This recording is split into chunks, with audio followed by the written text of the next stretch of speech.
இன்னைக்கு நம்ம ஃபாலோவர்ஸ் ஒருத்தங்க கால் பண்ணி எங்க வாஷிங் மிஷின் ரொம்ப வைப்ரேஷன் ஆகுது, வந்து செக் பண்ணி பாருங்கன்னு சொல்லியிருந்தாங்க. நம்மளும் வந்து பார்ட்டா பிரிச்சு பார்த்தா ஷாக் அப்சர் கம்ப்ளைண்டா இருந்துச்சு. அதே சேம் டைம் ரொம்ப அழுக்காவும் இருந்துச்சு. ஃபுல்லா வாட்டர் வாஷ் பண்ணி க்ளீன் பண்ண ஸ்டார்ட் பண்ணிட்டோம்.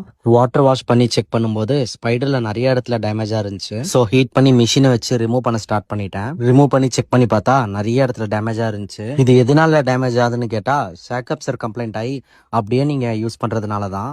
ஸோ ஷாக் அப்சர் கம்ப்ளைண்ட் இருக்கும் போதே நீங்கள் அரெஸ்ட் பண்ணிட்டீங்க அப்படின்னா ஸ்பைடர் கட் ஆகிறக்க வாய்ப்பு இருக்காது. ஃபுல்லாகவே வாட்டர் வாஷ் பண்ணி ஃபோம் க்ளீனும் பண்ண ஸ்டார்ட் பண்ணிட்டோம்.